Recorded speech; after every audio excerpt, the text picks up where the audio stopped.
Oke. Atau juga dinyatakan dalam F.NDA sama dengan F1 DY/DZ, F2 DZ DX, plus F3 DX DY dengan masing-masing komponennya itu di sini.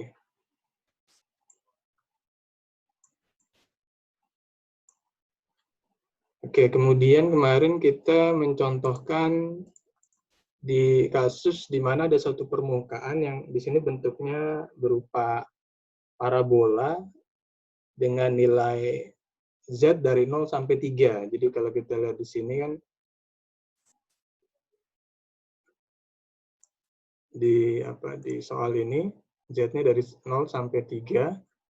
Kemudian kita punya vektor F bentuknya seperti ini.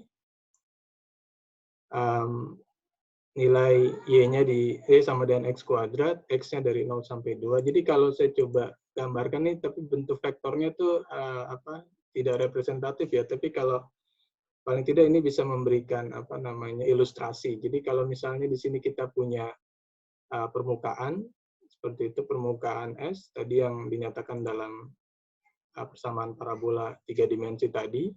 Nah, kemudian ada vektor F. Vektor F-nya ini berasal dari titik tersebut ya. Ini punya arah ya, tentu saja tergantung persamaan F-nya, persamaan vektor F-nya. Nah, kita mencari surface integral dari vektor-vektor tersebut.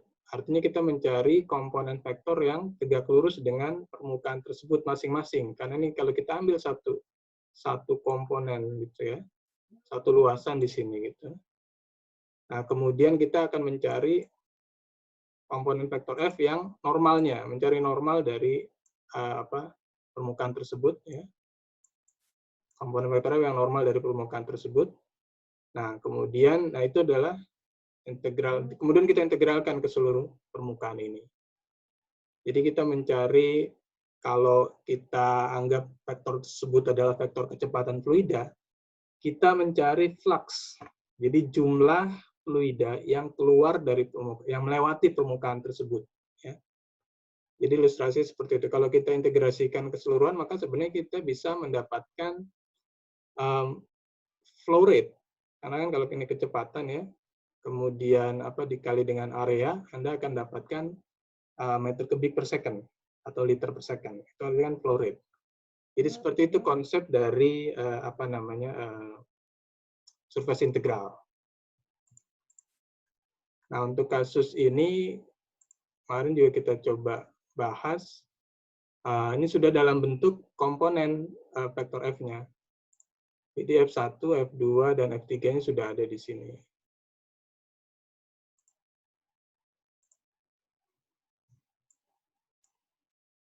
Oke, kemudian karena sudah bentuk seperti itu, kita bisa nyatakan dalam bentuk parameter.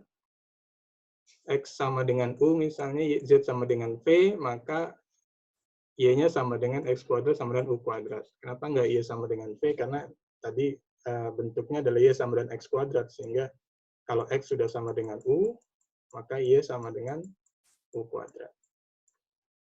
Seperti itu. Oke, kita dapatkan permukaan tersebut. Jadi permukaannya sudah kita rubah dari yang dinyatakan dalam X, Y, Z ini menjadi persamaan parameternya. U kuadrat, dan V. Nah, di U-nya kita pilih misalnya U-nya, X-nya kan kalau X sama dengan U, kalau X sama dengan di sini dari 0 sampai 2, maka U-nya juga dari 0 sampai 2. Z-nya bagaimana? Z-nya berarti dari 0 sampai 3, V-nya juga dari 0 sampai 3. Sementara Y-nya itu adalah U kuadrat, bentuknya di sini, tetap U gitu ya. Oke, kemudian kita diminta mencari surface integralnya atau flux-nya. Kita harus mencari normalnya, karena tadi dari definisi ini sebenarnya F.NDA-nya adalah perkalian dengan normalnya. Seperti itu. Normal tadi komponen vektor yang normal di sana.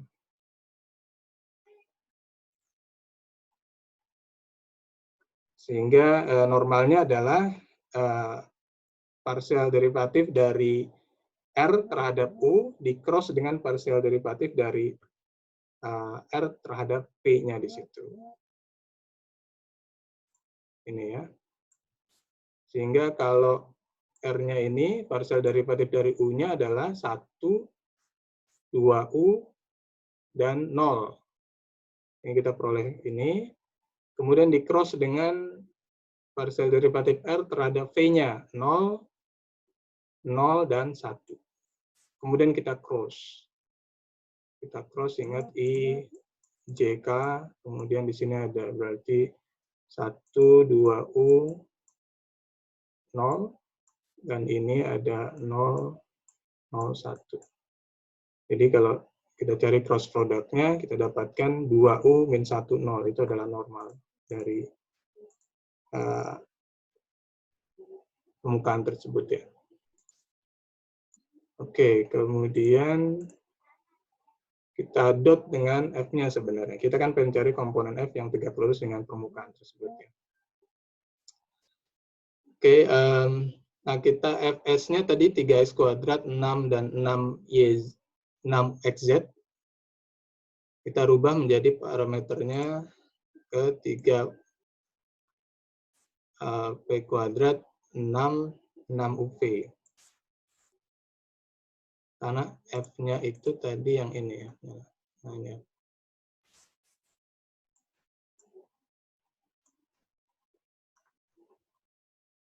Oke. F dot NDA berarti ini 3P kuadrat 6 UV didot dengan normalnya yang tadi ini. Berarti 3V kuadrat didot dengan 2U, yang tadi 2U ya,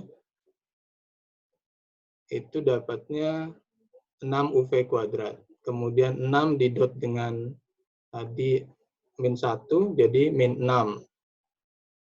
Kemudian 6 UV didot dengan 0, jadinya 0. Jadi hanya 6 UV kuadrat minus 6. Sehingga kita masukkan dengan batas U dan P sendiri, kita bisa integralkan, kita dapatkan 72 meter kubik per second. Oke, atau ini cara yang pertama tadi ya, kita berdasarkan F dot dan DA, kita cari normalnya, kita dot. Atau kita bisa by komponen. Dengan by komponen juga, ini bentuk persamaan surface integral lainnya. F dot NDA sama dengan F1 cos alpha plus F2 cos beta plus F3 cos gamma DA. Dengan normalnya itu adalah, unit normalnya adalah setiap sudut alpha, beta, gamma terhadap masing-masing sumbu koordinat. Di situ ya. Kalau N ini sudah kita peroleh sebelumnya, normalnya adalah 2U min 1, 0. Nah, kalau melihat normalnya seperti ini, berarti nilai cos alfanya itu positif, cos betanya negatif, sedangkan komponen cos gamanya 0 di sini. Jadi, walaupun kita sudah tahu F1, F2, F3-nya, kita masukkan ke persamaan ini, F1 cos alpha, F2 cos beta, F3 cos gamma, itu menjadi hanya F1 dy dz minus F2 dz dx, minus ya, karena minus ini tadi karena nilai komponen cosinus betanya sama negatif gitu ya. Kemudian F3-nya 0, bukan F3 0, tapi komponen cos gamma-nya 0, sehingga di sini jadi hilang juga. Nah, kita masukkan nilainya, maka hasilnya juga sama. Ini mengkonfirmasi dengan cara langsung atau dengan masing-masing komponen vektor tersebut hasilnya sama surface integralnya. Ini ilustrasi, karena vektornya itu ada infinite, ada banyak gitu ya di permukaan ini. Dan arahnya juga arbitrary gitu ya. Cuma kita ambil misalnya satu komponen, nah kalau kita integrasikan semuanya, kita dapatkan surface integral. Baik, ada pertanyaan sampai sini?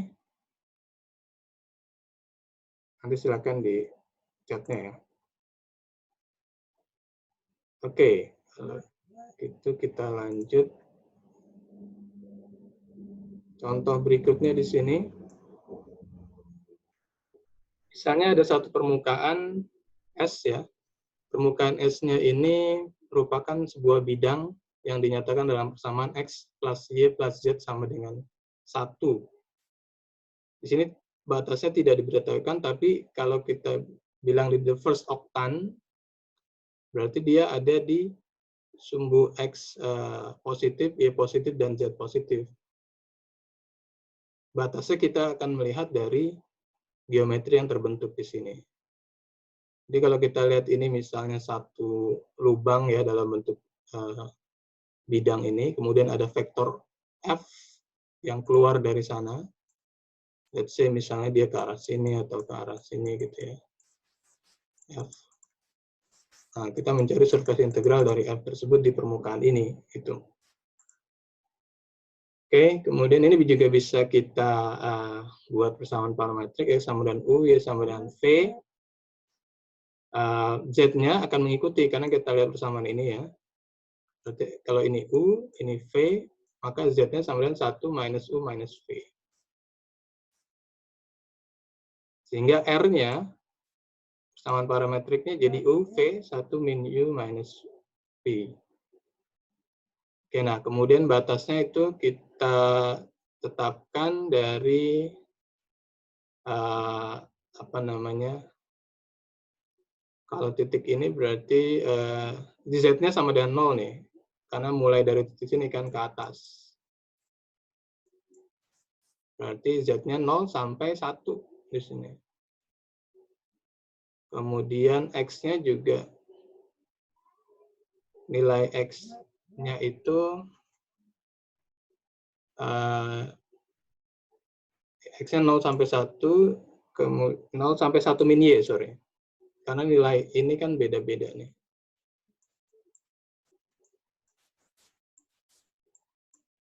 Nilai Y-nya 0 sampai 1 di sini. Oke, normalnya, berarti kalau kita sudah tahu R UV-nya, tinggal cari parsial derivatif dari R terhadap U, itu jadi 1, ini 0, ini minus 1. Parsial derivatif terhadap V-nya 0, 1, min 1. Sehingga nilai cross-nya 1, 1, 1 di situ. Karena sudah tahu normalnya, maka F dot N-nya tinggal kita, F-nya dari sini ya. Tapi kita sudah jadikan parametrik. Jadi U kuadrat 0, 3Y kuadrat jadi 3V kuadrat, di dot 1, 1 kita dapat ini. Tinggal kita integral, double integralnya, region U kuadrat tambah 3V kuadrat du dv. Nah, nilai du-nya, batasnya dari 0 sampai 1 minus V, kemudian V-nya dari 0 sampai 1.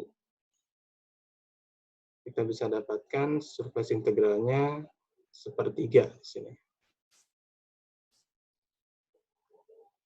Oke, ada pertanyaan sampai sini?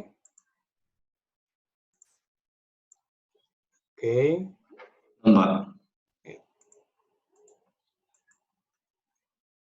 Kemudian kalau mau merubah orientasi dari surface integralnya, kita ganti N dengan minus N.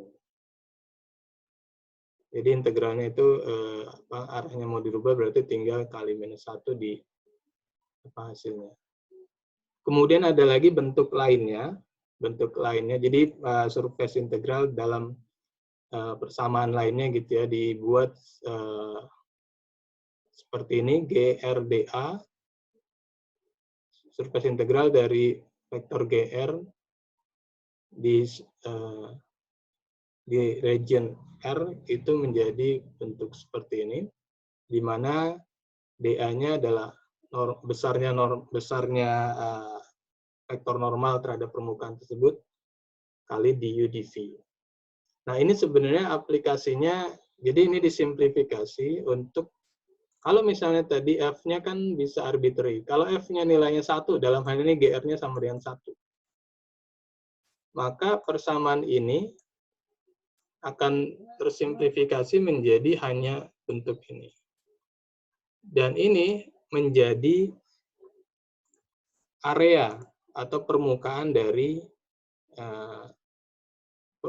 area permukaan tersebut.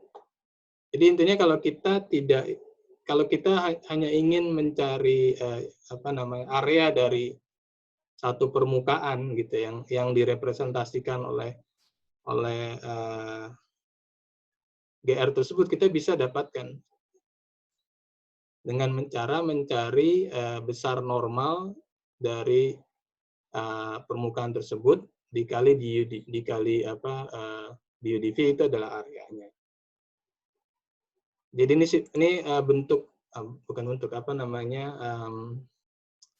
simplifikasi dari surface integral sebelumnya. Kalau surface integral artinya bukan berarti area ya. Area hanya salah satu kasus di mana vektor F itu sama dengan nilainya 1 di situ, sehingga hanya area saja di situ. Tapi sebenarnya dia mencari integrasi dari seluruh vektor yang keluar dari permukaan tersebut atau yang berada di permukaan tersebut ya. Gitu.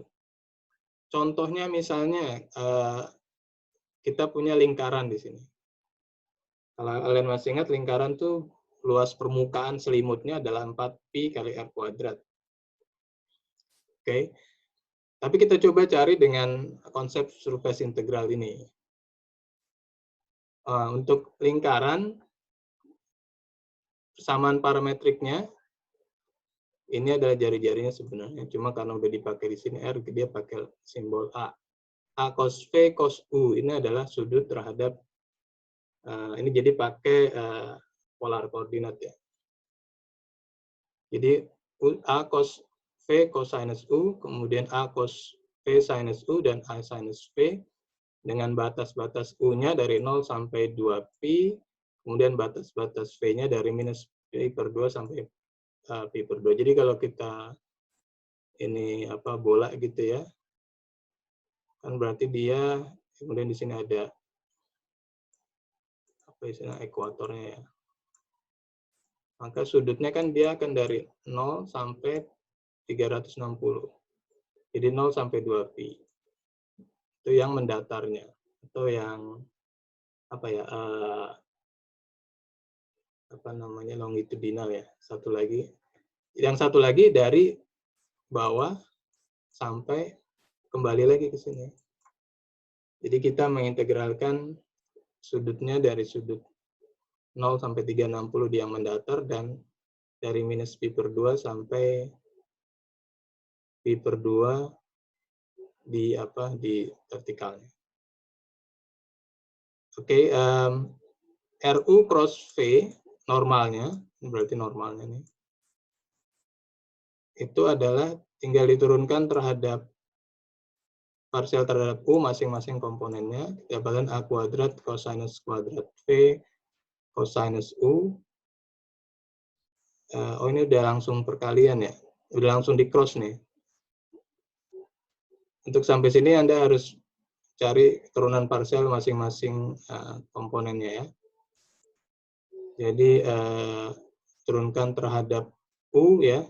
Nanti sebenarnya kalau ini diturunkan terhadap U kan jadinya minus A cosinus V-nya tetap. Ini jadi sinus U. Kemudian yang tengah jadinya A cosinus V cosinus U. Kemudian ini jadinya 0. Karena diturunkan terhadap. Ini RU-nya ya. Nanti cari RV-nya juga. Baru di cross. Dapatnya ini. Kemudian kita simplifikasi dan juga karena kita mencari besarnya, berarti tinggal ini kuadrat tambah ini kuadrat tambah ini kuadrat di akar gitu ya. Dapat ini. Atau dapat juga disimplifikasi A kuadrat cosinus V di sini untuk RU cross RP-nya. Besar dari normal vektornya gitu ya. Kemudian kita gunakan formula ini. Karena kita sudah tahu ininya, tinggal kita substitusi sehingga A kuadrat cos V-nya, A kuadratnya di take out di sini ya. Ini cos V di sini, di U dV. Kita dapatkan di sini cos V sama dengan cos V dari min P per 2 sampai Pi per 2. Batasnya dimasukkan. Dapat 4Pi A kuadrat yang mengkonfirmasi luasan selimut dari bola. Sebenarnya luasan selimut dari bola itu ya diperoleh dengan integral permukaan ini sebenarnya. Seperti itu. Ada pertanyaan sampai sini? Oke. Next kita lanjut. Contoh lainnya adalah kalau kita diberikan permukaan dari torus. Jadi ini luas permukaannya berapa gitu. Ini aplikasi lainnya dari surface integral. Pertama kita memang harus tahu dulu persamaan parametriknya dari torus tersebut. Dari permukaan tersebut sebenarnya apapun permukaan itu. Tapi dalam kasus ini karena kita ingin mencari area saja, maka kita harus tahu persamaan parametrik surface-nya. Dengan batas 0 sampai 2pi untuk nilai U-nya, P-nya 0 sampai 2pi. Nah ini konstanta ini A itu adalah jarak dari pusat ya, sumbu pusat ke sumbu putarannya. Ini sumbu pusatnya kebetulan Z, kemudian ini sumbu putaran dari lingkaran ini. Itu adalah A, kemudian B-nya itu adalah jari-jari dari lingkaran yang dibuat berputar ini. Oke, kemudian sama bentuknya kita cari parsial derivatif dari U dan V, terus kita cross untuk mencari komponen normalnya. Nah ini kalau kita udah dapatkan cross-nya seperti ini, maka luasannya ya sama, tinggal di RU cross RV kali DU dV dengan batas-batas yang sesuai. Kita dapatkan 4Pi kuadrat AB. Jadi kita lihat di sini bahwa surface integral itu akan sangat membantu dalam memecahkan persoalan geometri seperti ini. Karena kalau tidak kita akan kesulitan ya mencari luas permukaannya itu ya. Nah, ini contoh aplikasi di mencari luasan.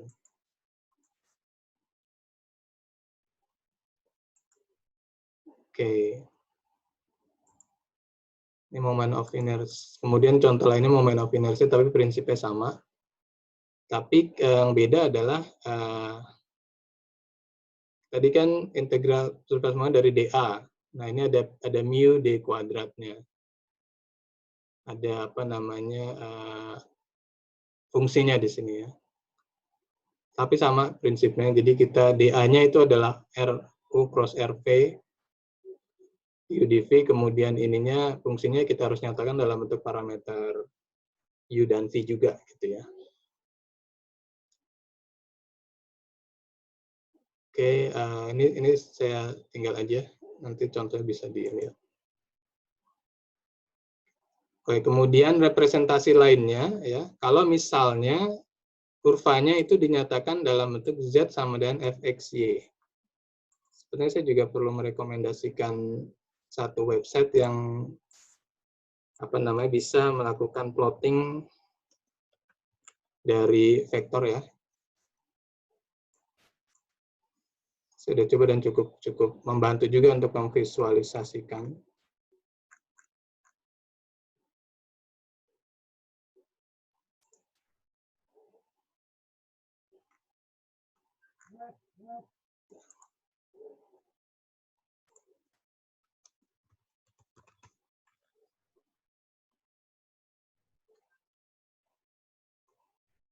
Oke, nanti saya akan share juga untuk website untuk visualisasinya. Oke, kalau bentuknya Z sama dengan Fx-Y, kita juga bisa mencari surface integralnya dalam bentuk seperti ini.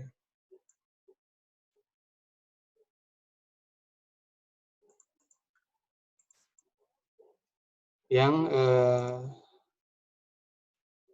R star ini adalah region proyeksi dari permukaan tersebut terhadap, ini kan berarti bidang ini di bidang XY ya. Jadi luasannya seperti ini. R star-nya itu menyatakan luasan proyeksi dari permukaan tersebut di bidang XY.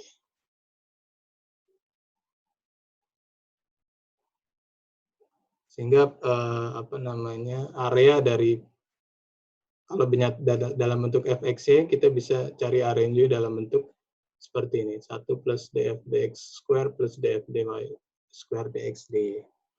Ini alternatif lain representasi dari luasan ini ya, luasan kalau dia merupakan dalam bentuk fungsi z sama dengan Fx-Y. Oke, jadi itu definisi dan cara menghitung surface integral. Ada pertanyaan sampai di sini? Intinya sebenarnya, ya silakan. Oke. Jadi intinya kalian harus bisa mencari surface integral dari permukaan yang diberikan dan vektor yang diberikan. Kalau vektornya itu tadi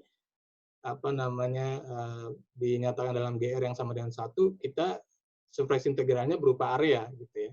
Tapi tidak selalu gitu. Kalau misalnya yang umum adalah vektornya bernilai fungsi vektor tertentu, sehingga Anda harus cari surface integralnya di sana. Oke, itu surface integral. Sekarang kita coba lanjut ke agak sidetrack, namanya divergence ya, divergence dan triple integral. Karena nanti kita akan lihat hubungannya. Kenapa kita harus sidetrack ke sini dulu? Ini revisit sebenarnya. Divergence kan menyatakan seberapa outgoing dari vektor tersebut ya. Jadi apakah dia merupakan source. Jadi kalau dia divergennya positif, dia source, artinya vektor-vektornya keluar menyebar dari titik tersebut gitu ya. Kalau misalnya kita punya tadi vektor f, vektor fungsi f seperti itu, maka divergence-nya sesuai dengan definisinya ya, div f sama dengan df1 dx plus df2 dy plus df3 dz. Nah, ini kan hasilnya nanti dalam bentuk skalar gitu ya. Oke, divergence ini kita udah pernah juga.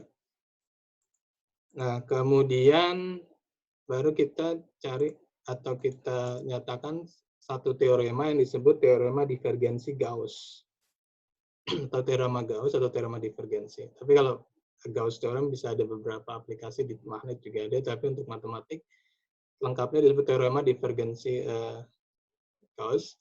Ini menyatakan bahwa surface integral dari satu vektor f di permukaan S gitu ya, yaitu yang ini, yang tadi kita pelajari, itu sama dengan triple integral dari divergensi f tersebut ya, dari volume yang dilingkupi oleh permukaan tersebut.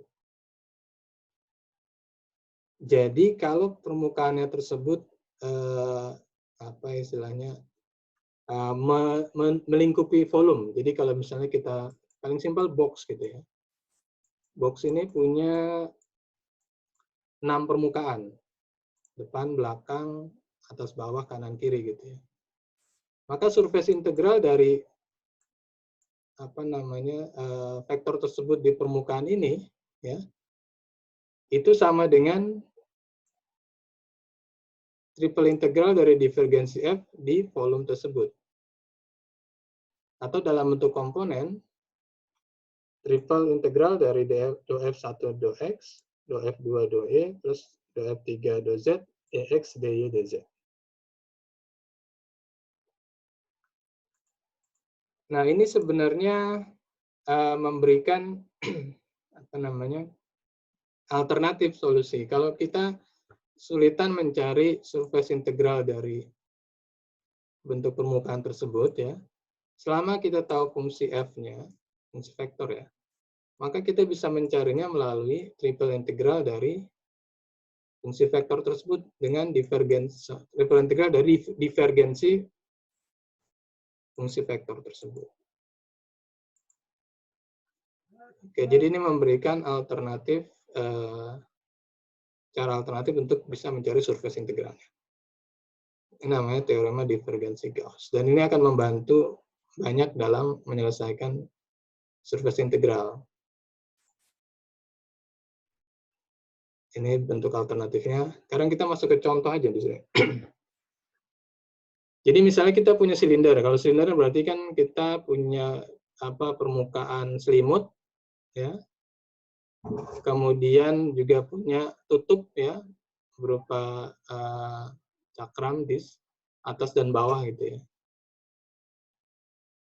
Nah, kita diminta mencari surface integral dari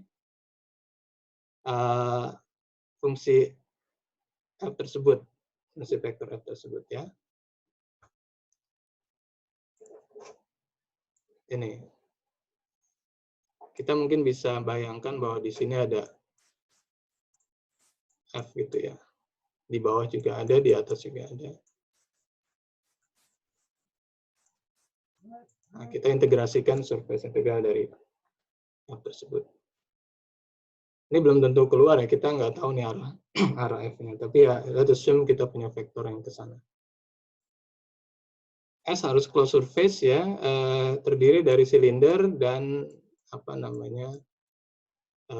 tutupnya, tutup atas dan tutup bawah. Maka kalau kita lihat di sini adalah f-nya nih, ini adalah f. Sorry, f-nya itu sampai sini. Terdiri dari f1, f2, f3. Maka f1-nya sama dengan x pangkat 3, f2-nya sama dengan x kuadrat y, f3 sama dengan x kuadrat z ya. Atau f-nya seperti ini. Yang betul udah langsung bisa divergence f, sorry. Divergence f-nya kan dou f1 dou x, jadi kan ini jadi 3x kuadrat. Kemudian ditambah dou f2 dou y, jadinya x kuadrat saja. Kemudian x kuadrat jadinya x kuadrat saja di sini. Sehingga jadi div f-nya sama dengan 5x kuadrat. Tadi kan ini kita sekarang mencoba menyelesaikan surface integralnya dengan menggunakan teorema Gauss, teorema divergensi. Tentu saja tadi kalau kita mau mencari dengan integral f dot nda dari permukaan S ini, maka kita harus mencarinya 3 kali. Kita harus cari selimut, f dot nda dari selimut, f dot nda dari disk, mungkin sekali aja tapi nanti langsung dikali 2 gitu ya. Itu kalau kita cari secara manual masing-masing nilai dari surface integralnya.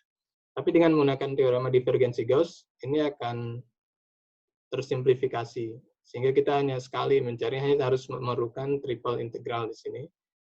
Divergensinya ini sudah kita peroleh, maka berdasarkan teorema Gauss tadi, div f dx dy dz itu adalah sama dengan surface integral dari f di permukaan S. Oke, kita gunakan polar koordinat di sini R theta, di mana X sama dengan R cos theta, ya ini biasa, D sama R sinus theta. Nah, ini yang jangan lupa ini harus ada Jacobiannya di sini, sehingga dx dy dz jadi R dr d theta dz. Sehingga kita bisa transformasikan 5x kuadrat jadinya 5r kuadrat cosinus kuadrat theta, R dr d theta dz, batasnya R-nya berarti kan dari 0 sampai A. Kemudian theta-nya dari 0 sampai 2pi. dz-nya dari 0 sampai tingginya berapa di sini? Tingginya B. Oh, ini kebetulan B-nya variabel ya. Berarti 0 sampai B. Seperti itu. Maka kita bisa selesaikan, 5-nya kita keluarkan, kita operasikan, kita dapatkan 5pi per 4 pangkat 4b. Gitu ya. Nah, ini sama dengan surface integral yang kalau kita cari masing-masing nilainya seperti itu. Jadi ini mempermudah sebenarnya. Ini bukan apa namanya luasan atau volume ya, ini adalah surface integral. Karena ini tapi surface integralnya terdiri dari permukaan tertutup berupa selimut silinder, tutup atas dan tutup bawah. Seperti itu. Oke, sampai sini ada pertanyaan? Jadi kita udah masuk ke divergensi teorem dan aplikasinya seperti itu. Kalau mau diverifikasi dengan f.nda juga bisa dan hasilnya sama gitu ya. Oke, kita coba lanjut contoh berikutnya untuk lebih menguatkan pemahaman kita. Ini contohnya yang apa namanya permukaannya sederhana atau permukaannya bisa kita selesaikan tanpa apa namanya memparametrisasi ke koordinat polar yang tadi kita lakukan. Karena kebetulan permukaannya berupa atau membentuk box ya. Di sini kita lihat ada permukaan di mana permukaannya S-nya itu adalah permukaan dari kotak dari X-nya dari min 1 sampai 2, Y-nya dari 0 sampai 1, dan Z-nya dari 1 sampai 4. Saya gambarkan seperti ini. Nah, kemudian ada fungsi vektornya diberikan seperti ini. Oke, maka divergensi F-nya, ini sebenarnya udah dalam bentuk komponen. Jadi, F1, F1 2X-nya jadinya sinus PX jadinya diturunkan terhadap X, cosinus PX, P cosinus PX. Jadi ini diturunkan jadi seperti ini, yang ini jadi diturunkan terhadap Y, ZY pangkat 3 jadi 3ZY kuadrat. Yang ini turunkan terhadap Z, jadi hanya 2Z, dijumlahkan. Ini adalah divergensi dari F. Kita masukkan ke teorema Green, divergensi F dV. dV-nya adalah dx, dy, dz. Ya, ini kurang nih, ini kurang. Oh, ini ada dV, artinya dx, dy, dz. Ini harusnya begini. Nah, ini kita langsung masukkan batas-batasnya karena kebetulan memang fungsinya masing-masing independen. Jadi X-nya independen dari Y dan Z, nilainya dari 1 sampai 2 dan seterusnya. Ini akan ya, lebih mudah gitu ya. Kemudian kita masukkan batas-batasnya. Mau duluan yang mana juga nggak apa-apa, bisa dx, dy, dz atau dy, dz, dx juga bisa. Kita masukkan batas-batasnya, kita peroleh nilainya sekian. Jadi contoh ini menunjukkan bahwa kalau memang permukaannya simple, ya kita nggak perlu memparametrisasi gitu ya. Tapi kalau misalnya kasus yang tadi, silinder gitu kita tanpa kita parametrisasi, itu akan sulit nanti pada saat mencari triple integralnya. Seperti yang ini ya, kalau tanpa diparametrisasi atau misalnya dalam bentuk X, Y, Z aja, ini langsung seperti ini ya, maka nilai ini itu akan berupa fungsi, nanti akan sulit integrasinya. gitu. Atau kita bisa lihat contoh ketiga lagi, di mana memang parametrisasi bisa membantu. Tapi kita nggak pakai koordinat, ya kita sekarang pakai koordinat silinder ya. Oke, oh ya untuk yang ini ada pertanyaan?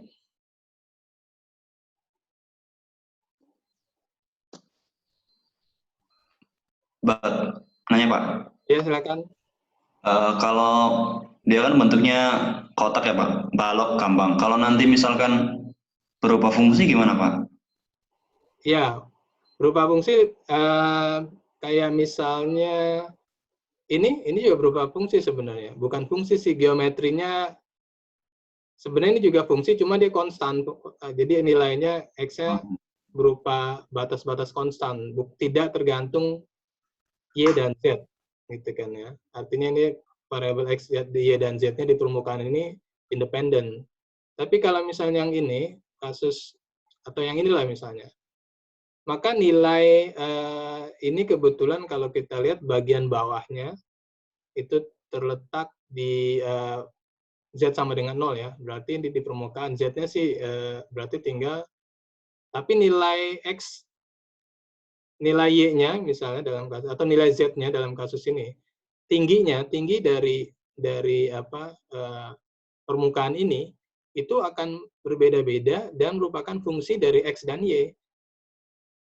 Nah, berarti kan nanti Z-nya fungsi. Nah, untuk kasus tersebut, nanti integral triple-nya, kalau Anda paksakan menggunakan atau tanpa parametrisasi, triple integralnya ini ya, maka dia akan ada fungsinya di sini. Di salah satu batasnya ini, berupa fungsi X dan Y dalam ini 6 minus 2X kuadrat minus 2Y kuadrat. Jadi nanti di batas Z-nya, kalau Anda paksakan seperti itu ya, maka Anda akan punya 0 sampai 6 minus X kuadrat minus 2Y kuadrat. Itu akan apa? Akan sulit untuk mencari integralnya. Seperti itu. Jadi kalau dia berupa fungsi, lebih baik diparametrisasi dulu. Dalam bentuk mau gunakan koordinat silinder atau koordinat polar gitu ya. Seperti itu. Gimana? Cukup jelas? Ya Pak, jelas Pak. Ya, makasih Pak. Kalau misalnya X, Y, Z-nya independen, ini permukaan ya, kita bicara permukaan. Seperti ini ya, kan nilai apa X di permukaan ini itu tidak dipengaruhi oleh nilai apa namanya variabel koordinat lainnya. Jadi dia berupa ini adalah pada misalnya X sama dengan 2 di sini. X sama dengan 2 permukaan ini. X sama dengan min 1 permukaannya sebelah sana. Ini enak, kita tinggal masukkan aja batas-batasnya, karena batas-batasnya adalah konstan gitu, tidak bergantung dari variabel lain. Tapi kalau kasus tadi silinder, kan nilai Y-nya itu sama dengan akar A kuadrat minus X kuadrat. Kalau nilai Z-nya emang kebetulan konstan 0 sampai 3 di sini. Enak nih. Tapi kalau nilai Y-nya fungsi dari X, nanti akan kesulitan pada saat mencari triple integralnya. Gitu. Nah, ini contoh lain. Ini contoh juga, misalnya dalam kasus ini Z-nya itu yang variabel. Z-nya itu yang tergantung dari, sebenarnya X ini juga variabel. Cuma Z-nya ini ya tergantung dari nilai X dan Y-nya. Jadi Z fungsi dari X, Y, seperti itu. Nah, itu kan akan kesulitan mencari triple integralnya. Nah, dalam kasus ini akan masuk akal kalau kita gunakan koordinat atau kita parametrisasi, dan dalam hal ini koordinatnya koordinat silinder. Kalau koordinat silinder R theta aja gitu ya. Oke, pertama F-nya udah dapat ya. Kemudian F-nya ini kita cari divergensinya. Divergensinya berarti jadinya jadi 2. Di sini 2 saja, 2Z ya. 2X jadi 2Z, kemudian yang ini jadinya minus 8x Y, dan ini turunan terhadap Z jadinya 2 minus 2Z. Kalau kita operasikan nanti cancel nih yang ini. Yang ini 2Z sama yang ini minus 2Z cancel, jadinya dapat divergensi F-nya ini.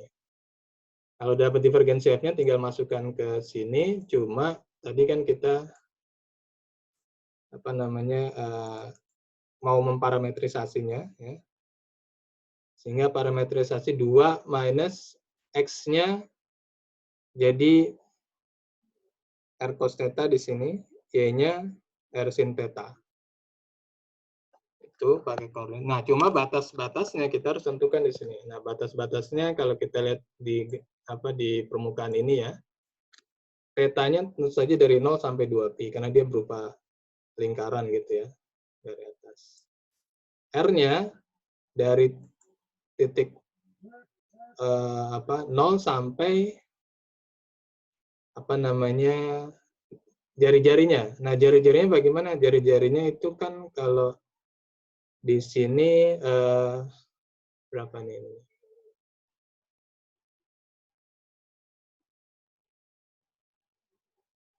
X kuadrat. Oh, jari-jarinya itu kan kalau kita dari titik ini ke sini gitu ya, itu diperoleh pada saat Z-nya sama dengan 0. Kalau Z-nya sama dengan 0, maka persamaan ini menjadi min 6 minus 2x kuadrat minus 2y kuadrat. 6 sama dengan 0. Minus 6 sama dengan 2x kuadrat min ya, min 2y kuadrat. Ini kan persamaan lingkaran dibagi 2 jadinya nanti x kuadrat plus y kuadrat sama dengan 3. Maka nilai R-nya adalah dari 0 sampai 3 di sini. Yang ini. Nah, Z-nya tingginya, ini berbeda-beda dari 0, yaitu di bidang XY, sampai ya nilai ini, Z sama dengan 6 minus X minus 2Y kuadrat. Atau kalau kita modifikasi, itu sama dengan 6 minus 2R kuadrat. Nah, kita semua substitusi ke persamaan ini. Jangan lupa ada ini nih yang berbeda juga, ada Jacobian di sini. Ada R. Jadi dari dV di sini ya, itu R dz dr dθ. Terus kita substitusi semuanya, kita bisa dapatkan nilai surface integral dari permukaan ini parabola ya, 3 dimensi, dan circular disk cakram di bawahnya, cakram alasnya seperti itu. Oke. Ada pertanyaan sampai sini? Saya rasa cukup clear ya, mencari surface integral ya. Oke.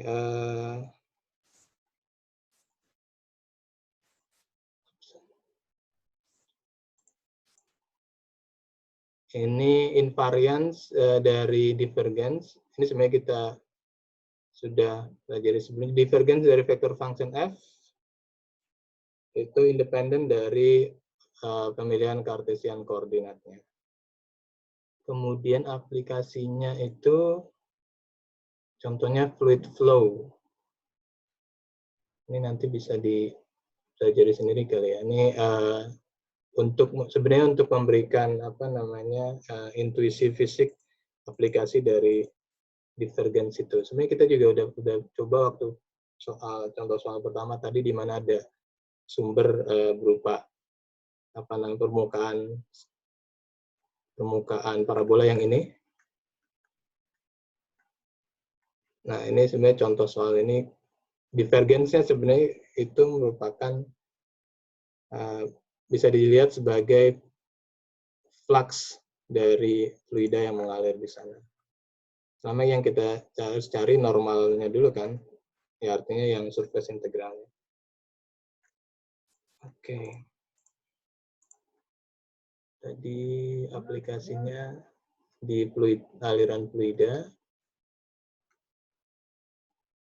di mana fp dot. Nah, tapi vektornya tadi kan dalam simbol f ya. Kalau ini v, artinya memang vektornya itu menunjukkan vektor kecepatan.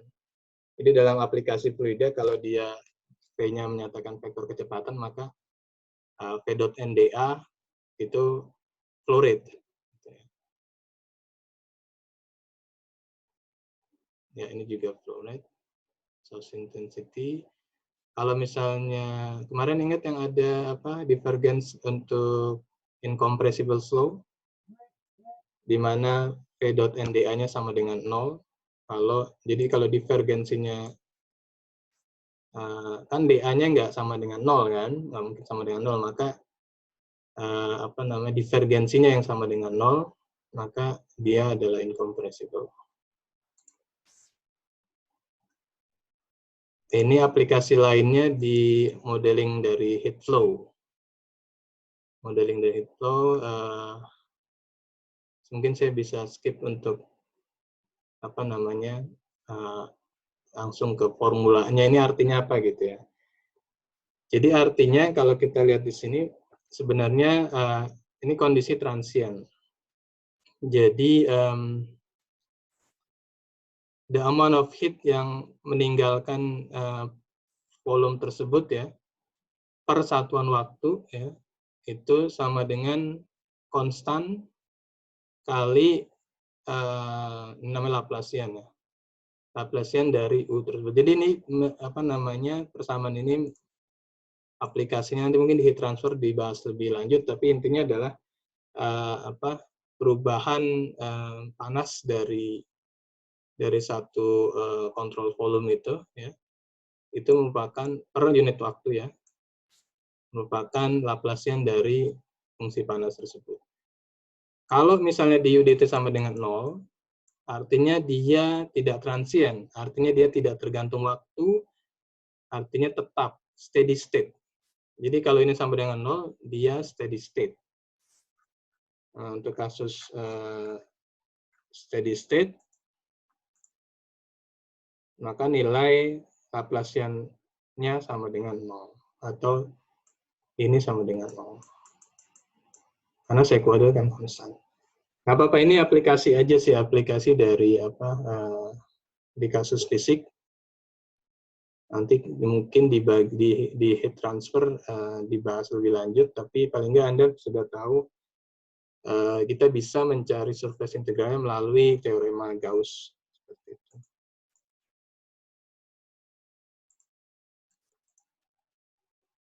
Properti dari Laplace equation tadi yang ini ya, grad square-nya. Ini kan sebenarnya teorema Gauss yang dibentuk lain di sini.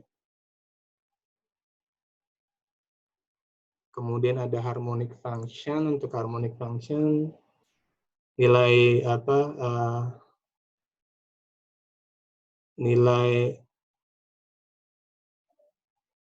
coba nih di sini, maka nilai f identically 0 di P. Tapi ini aplikasinya kayaknya nggak banyak di kita ya. Oke, baik, sampai sini ada pertanyaan?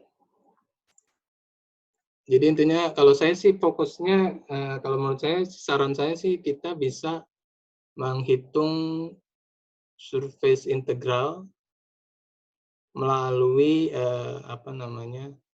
baik langsung ya, langsung f.nda atau mengkonversinya menjadi trivial integral dari divergensi dp-nya.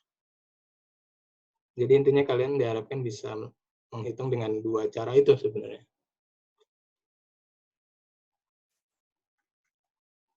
Oke ya, kita lanjut ya, karena memang masih ada satu teorema lagi. Jadi nanti hari Rabu kita bisa review saja. Ini materi terakhir nih. Yang namanya teorema Stokes. Ingat di vektor turunan ada nama curl yang memberikan informasi seberapa kecenderungan untuk rotasi dari vektor F. Nah, curl F-nya itu adalah determinan dari matriks ini IJK. Jadi gradien di cross dengan komponen vektornya. Ini kan gradiennya. Nabla ya. Di cross dengan F1, F2, F3-nya. Mudah-mudahan masih ingat ya. Oke, nah Stokes Theorem itu apa? Stokes Theorem itu sebenarnya kalau ini agak balik ke yang namanya integral garis di Green Theorem ya. Jadi ini balik dari, kalau divergens tadi kan triple integral ke surface integral. Kalau Green itu integral garis dengan double integral. Nah ini sama sebenarnya. Ini juga, ini kan sebenarnya integral garis yang ini. Line integral ya. Ini sama dengan curl F dot N dA. Jadi ini sebenarnya generalisasi dari teorema Green. Dari teorema Green untuk dimensi yang bisa lebih dari apa namanya plane atau lebih dari bidang 2 dimensi. Ini bisa 3 dan seterusnya. Jadi intinya mencari integral garis dari satu vektor F pada lintasan R gitu ya. Itu juga bisa kita peroleh dengan double integral dari curl F dot N dA.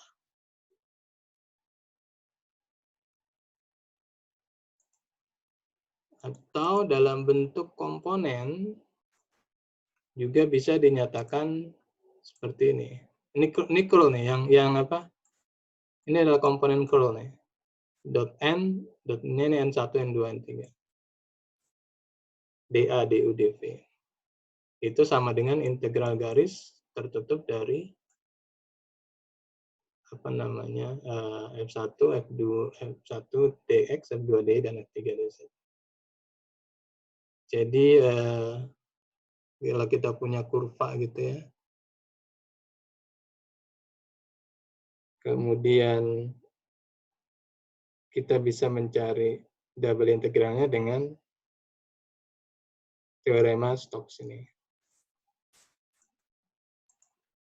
Teorema Stokes ini merupakan generalisasi dari teorema Green.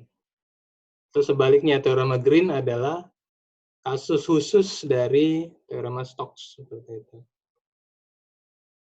Nah, ini ditunjukkan dalam contoh berikut.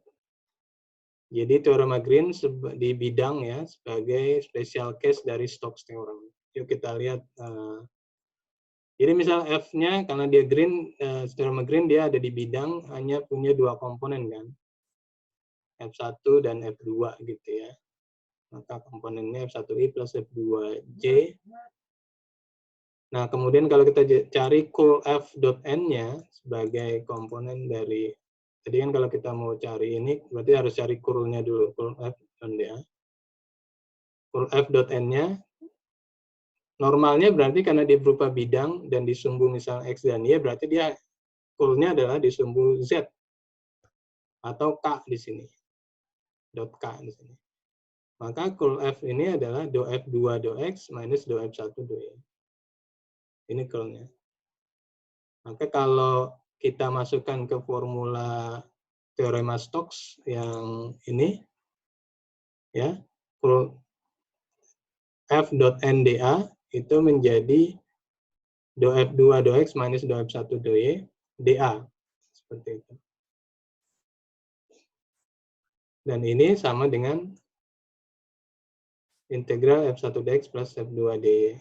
Dan ini sebenarnya teorema Green. Kalau dibuka lagi,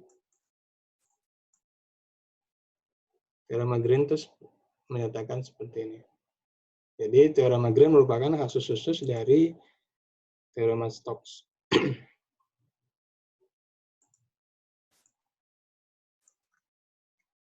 Oke, ini untuk Ini saya coba. Ini ada satu contoh untuk menghitung integral garis dengan menggunakan teorema Stokes.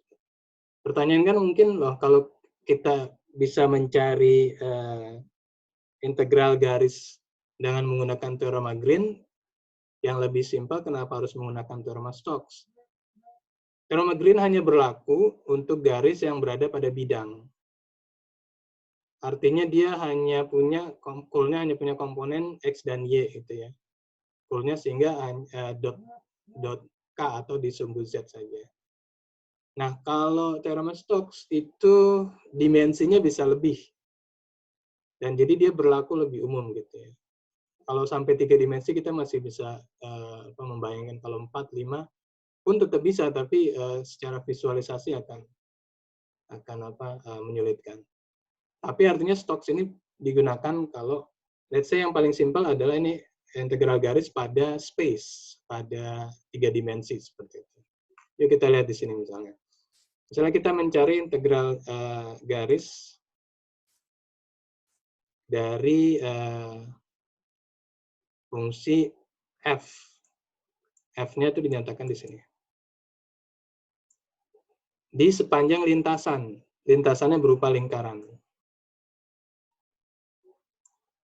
Lintasannya berupa. Ini kebetulan juga, ini kebetulan di juga bidang nih. Ini juga simple nih. Artinya kita bisa gunakan Green Theorem juga. Ini kan hanya lingkaran, cuma di Z sama dengan min 3. Artinya di bidang Z sama dengan min 3. Dibandingkan yang tadi misalnya Z-nya sama dengan 0. Oke, nggak apa-apa. Jadi jangan lupa juga bahwa dia harus counterclockwise orientasinya. Maka F-nya Y XZ pangkat 3 minus ZY pangkat 3, atau dinyatakan dalam notasi vektor.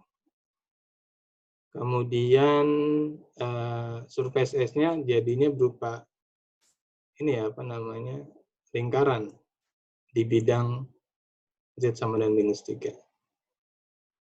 Sehingga Stokes theorem-nya menuju Z direction. Jadi ya boleh dibilang ini contoh simpel di mana kita bisa gunakan juga teorema Green ya. Sehingga normalnya sama dengan ke arah Z, ke arah K gitu ya. Kurva F dot N-nya F1 sama dengan Y, F2 sama minus 27X, F3-nya 3Y pangkat 3 ya. Karena Z-nya konstan, jadi kita tinggal substitusi aja Z-nya sama dengan minus 3. Sehingga kurva F dot N-nya jadi cuma ini komponennya 2F2X minus 2F1 2Y kemudian minus 28, sehingga berdasarkan teorema Stokes ini jadinya integrasi dari ke atas lagi ya, ini jadi teorema Green juga jadinya. Atau ini curl F dot NDA, berarti di sini curl F-nya dapat minus 28, ini curl F dot N minus 28, DA-nya adalah areanya. Areanya kebetulan berapa nih? Lingkaran dengan jari-jari 2. Jadi PR kuadrat jadinya 4Pi. Sama dengan minus 28 kali 4Pi sama dengan minus 112Pi sama dengan minus 352. Ya ini contohnya kebetulan agak simpel ya. Jadi kita bisa dengan cepat. Tapi oke, intinya sebenarnya kalaupun dia 3 dimensi, bisa tetap misalnya Z-nya merupakan fungsi juga gitu ya. Jadi bukan di bidang, tapi di 3 dimensi. Maka nanti curl-nya tidak hanya 2 komponen ini, tapi ada komponen F3-nya juga seperti itu.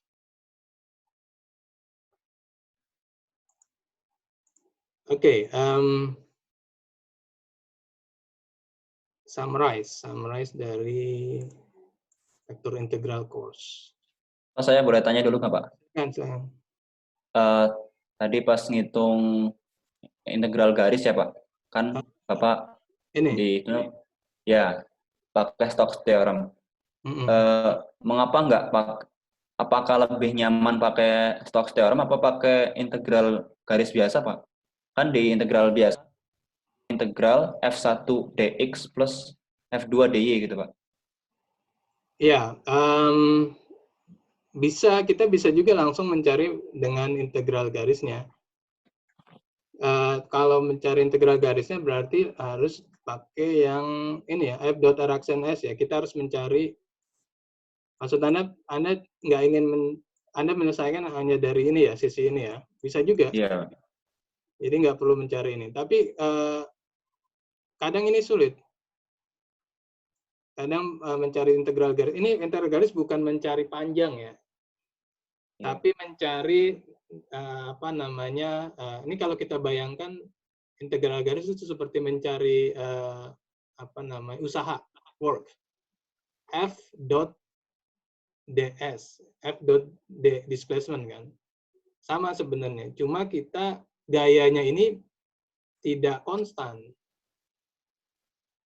Kalau konstan mudah kita, tapi ini gayanya punya fungsi x, y, z seperti itu. Sehingga kalau kita bayangkan f dot r aksen ds itu seperti misalnya kita punya atau ada partikel ya, tapi partikel ini dikenakan gaya yang berbeda-beda gitu. Sehingga pada setiap titik kita harus mencari f dot r. F dot r dijumlahkan semua itu adalah usahanya seperti itu ya. Ya kalau memang lebih mudah di sini ya nggak apa-apa, kita bisa langsung mencarinya ya. Tapi kalau memang sulit ya kita bisa gunakan ini. Kalau dia berupa di bidang saja, maka itu akan tereduksi menjadi teorema Green yang jauh lebih simpel. Yaitu ini aja. Berarti kalau daripada mencari ini, kita bisa mencari ini misalnya. Seperti itu. Ya, Pak. Ya. Kalau saya coba pakai redaksi yang kayak gini, Pak. Integral F1 dx plus F2 dy. Nah, itu. Ini ya. Kalau saya ngerjainnya gini, bener nggak, Pak? Berarti saya pisahkan integralnya jadi integral F1 dx plus integral F2 dy. Terus di pertama saya bataskan, kasih batas x-nya. Yang kedua tadi dibatas y-nya. Bener nggak, Pak? Ini soal yang mana? Untuk umum aja? Enggak, ya untuk umum. Ya. Iya, bisa juga, bisa. Bisa. Jadi ini kalau misalnya selama dia close curve ya, dia melingkupi tadi misalnya kasusnya dia seperti ini misalnya ya. Terus Anda mencari nilai, Anda pisahkan seperti itu ya? Iya. Secara matematisnya bisa, cuma nanti batas-batasnya harus jelas nih. Kalau dia close curve, berarti Anda harus punya batas yang 2 kali Anda harus minimal untuk melakukannya. Sini misalnya dari ini kan harusnya seperti ini, dari titik ini ke arbitrary point di sini, karena kalau misalnya dia balik lagi itu ya, nanti batasnya akan sulit. Jadi ya, tetap bisa sebenarnya F1 dx plus F2 dy, tapi batas-batasnya harus ditentukan. Nanti dalam soal, ya mungkin di PR nanti saya akan berikan di mana Anda bisa lakukan 2 approach tersebut ya. Sebenarnya kita lakukan juga kok di mana waktu itu ya. Di teorema Green kalau salah kita bahas, di mana kita mencari integral garis sama secara langsung gitu ya. Ini pakai Green ya.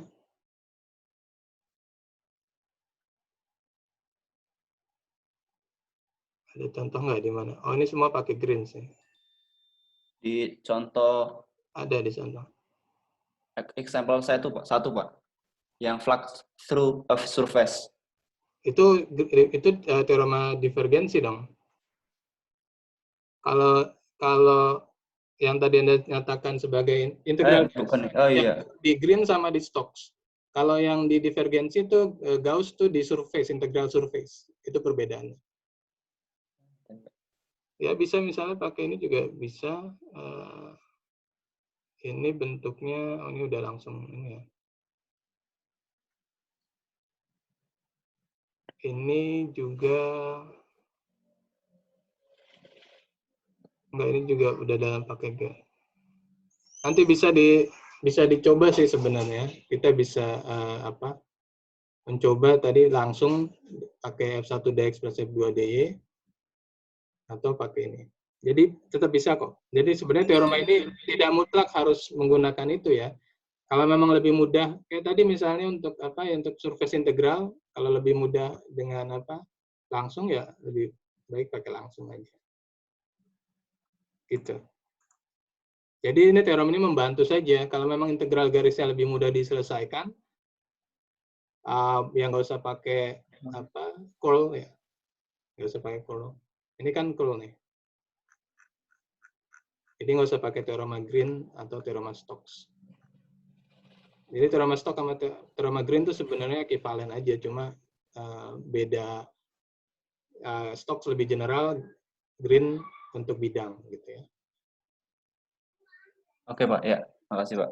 Atau ini saya coba ini deh, summarize kalau kita bicara Gauss ya, itu menunjukkan surface integral dari vector field ya over a closed surface. Jadi kalau kita lihat misalnya box ini punya vektor ya, vektornya disimbolkan dalam yang panah kecil-kecil ini. Maka dia integralnya itu sama dengan volume integral dari divergence-nya. Ini summary dari teorema Gauss ya. Jadi kalau kita bayangkan tadi kan kebetulan permukaannya tadi contohnya silinder sama parabolik ya. Ini misalnya box gitu ya, atau box juga bisa nih. Ini box kan kemudian di setiap permukaan itu ada vector field ya. Nah, itu kan merupakan flux ya. Nah, itu sama dengan volume integral atau triple integral dari area yang dilingkupi oleh permukaan tersebut. Kemudian kalau kita bandingkan dengan teorema Green ya, tadi kan line integral dari vector field F itu yang berada di kurva tertutup sama dengan double integral dari bidang yang dilingkupi oleh garis tersebut atau kurva tersebut. Jadi kalau kita bandingkan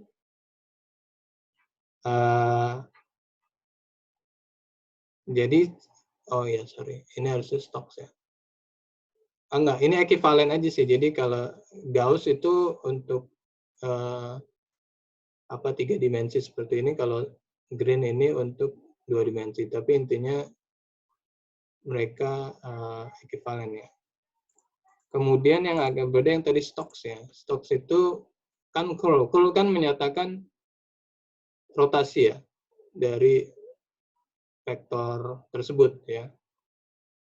Jadi surface integral dari curl F over surface S is equal to the circulation of vector field curl-nya tadi around the boundary of the surface. Kalau kita bandingkan dengan Stokes theorem, itu adalah generalisasi dari Green theorem yang diaplikasikan ke 3 dimensi.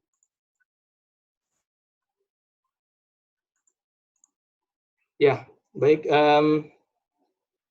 Itu mengenai vektor integral, jadi kita memang untuk bisa ke tiga teorema tersebut, teorema Green, divergensi Gauss, sama Stokes, kita harus paham dulu mengenai misalnya parametrisasi, kemudian double integral, kemudian triple integral, karena memang membutuhkan konsep-konsep itu. Sama juga di vektor turunan kita harus belajar divergensi, gradien, nabla ya, divergensi sama curl, karena ketiga itu kita pakai di teorema ini.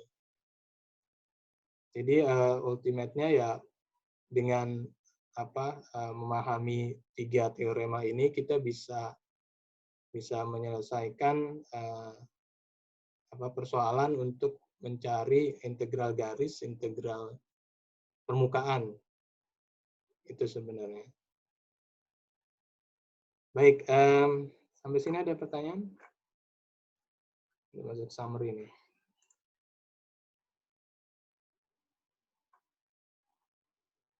Oke. Jadi untuk materi Saya cukupkan sampai di sini. Saya coba stop dulu. Terima kasih.